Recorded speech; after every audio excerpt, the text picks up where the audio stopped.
Hello and welcome to Cloud Expert Solutions, your one-stop cloud learning channel with premium content.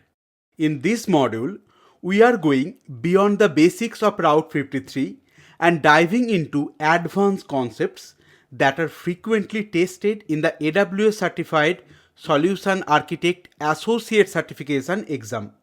In this module, we will cover Route 53 health checks and why health check is a game changer for any enterprise applications.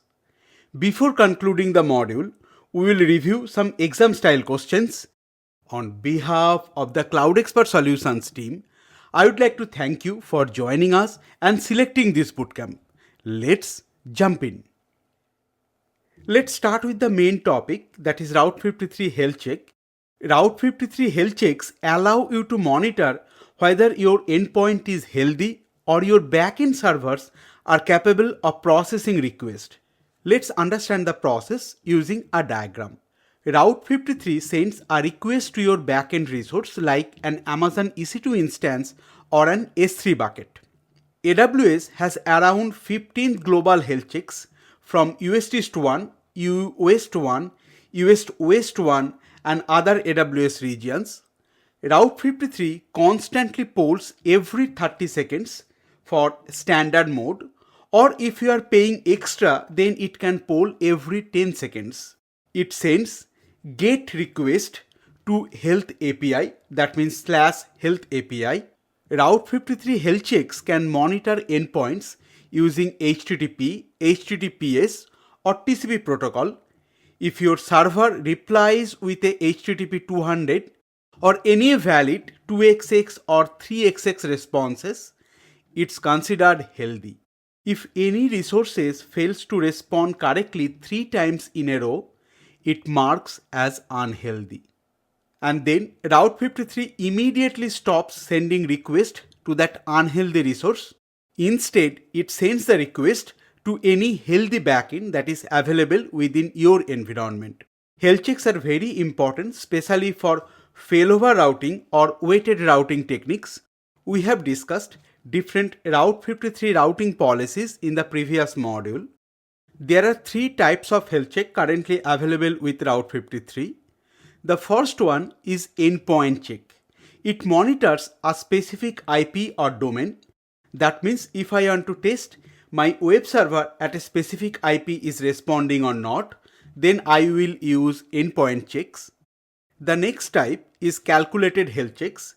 It monitors a combination of health checks. As an example, if 3 out of 5 servers in a group fail, the whole group is marked as unhealthy. We have a dedicated slide on calculated health checks. And the final type is CloudWatch alarm check. CloudWatch alarm check monitors things that are not web-based. That means if you want to monitor any resources which resides in a private subnet, or maybe if you want to monitor your private hosted zones, or maybe if you want to monitor based on any custom metrics like CPU usage, or if your database is getting too many requests, then we should use CloudWatch alarm checks. We also have a dedicated slide to review CloudWatch alarm checks. Now, during the certification, if you see automatic failover, the potential answer is health check. Or if any question asks how to achieve high availability or automated failover when a server goes down, the answer almost always involves a Route 53 health check paired with a failover routing policy. This is a very important concept you should understand for the AWS certification. Moving on. Now let's talk about Route 53 calculated health checks. Think of it as a consensus vote. Instead of Route 53 looking at one server, it looks at a group of servers and the task. And then it validates if the entire system is healthy based on specific rules. Now let's understand using a diagram. Here we have 3 EC2 servers behind an application load balancer, and we have a parent health check. Next, we can set up 3 child health checks with a rule: if at least 2 are healthy, then the parent health check reports healthy.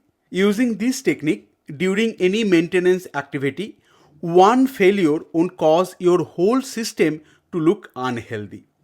In this process, the parent check can aggregate the result up to 256 child health checks to make a single pass or fail decision, and you can apply different logics to evaluate the final health status.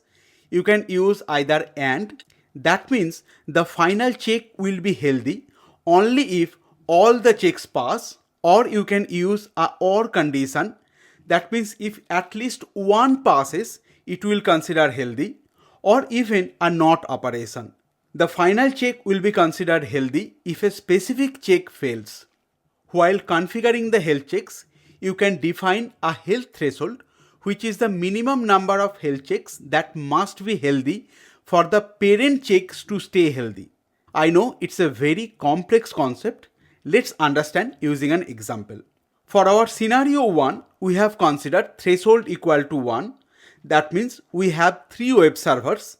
If at least one is healthy, the calculated health check will be healthy, which is nothing but a logical OR operation. On the other hand, for our scenario B, if we configure threshold equal to 3, for the same server group, if any one fails, the calculated health check become unhealthy, which is nothing but implementation of logical AND. Now you must be asking when to use them. You can use to resolve any complex dependencies. That means an application is considered healthy if the web server, app server and databases all are responding. Or you can use for any maintenance window.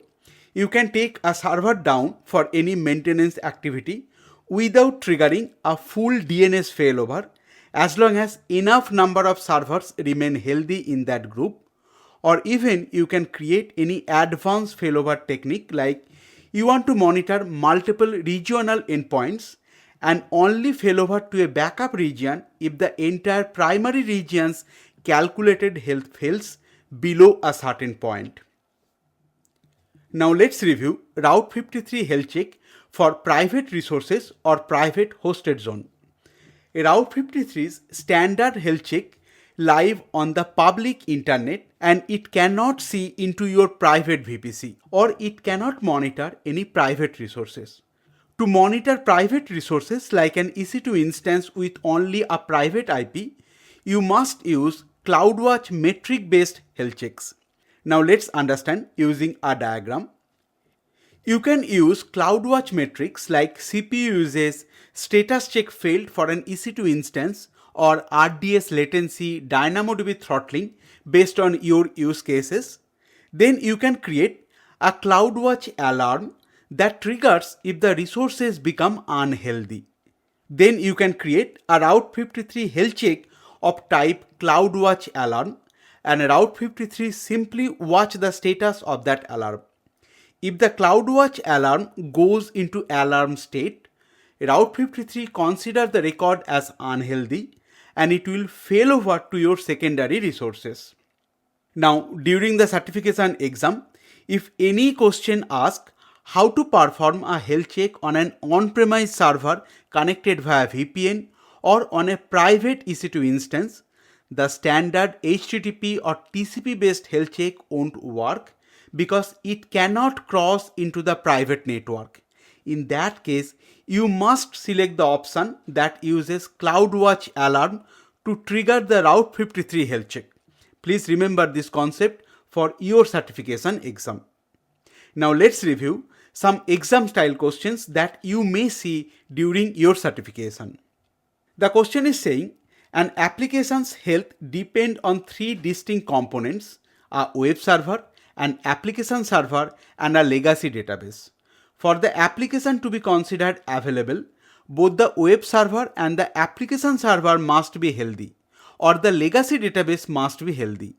A solution architect needs to configure a Route 53 health check that accurately reflects this complex logic to trigger a failover to a static maintenance page on S3. How should the solution architect configure the Route 53 health check? Now let's review the options. Option 1, create 3 separate standard health checks and associate all three with the primary DNS failover record. In Route 53, you can only associate one health check ID with a single DNS record. You cannot attach three separate health checks to one A record. That is why this is not a correct option. Moving to option 2, use an application load balancer or ALB to perform the health checks and use the ALB's internal evaluate target health feature. While an application load balancer can check its own target, however, it cannot perform the OR logic that is requested in that question. That is why this is also not the correct option.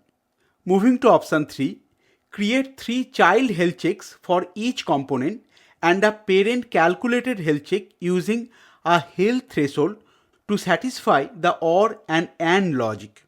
Calculated health checks allow you to aggregate multiple child checks into a single pass-fail status using logical operators or health thresholds that we have already reviewed, and this is the only way to model complex and or dependencies between different resources for a single DNS record. That is why this is a potential correct option. Let's mark it and review the last option. Increase the health threshold on a single standard health check to a value of 3 to monitor all 3 IP addresses simultaneously. The health threshold is a standard health check, refers to the number of consecutive successors or failure required to change the status. That is fail if all the 3 consecutives are fail in a row. It does not mean that it will check 3 different IP addresses. A single standard health check can only monitor one endpoint. That is why option 4 is also not correct, and that makes option 3 is the correct option. Moving to our second exam style question. Here is a question for you to try. Please pause the video here, read the question and evaluate all the options. Then post your answer as comment to this video. You can also optionally post your supporting clarification logic with the answer. If you are struggling to find the correct answer, you can revisit the entire module and take notes as required. That wraps up this module. If you found this video helpful, please give it a thumbs up and subscribe for more AWS exam preparation courses and cloud certification bootcamps. Got questions or feedback for us? Drop them as comment to this video. We love to hear from you. Thanks for learning with us at Cloud Expert Solutions. Together we can make cloud learning accessible to everyone. You are now one step closer to crushing your exam. See you in the next module.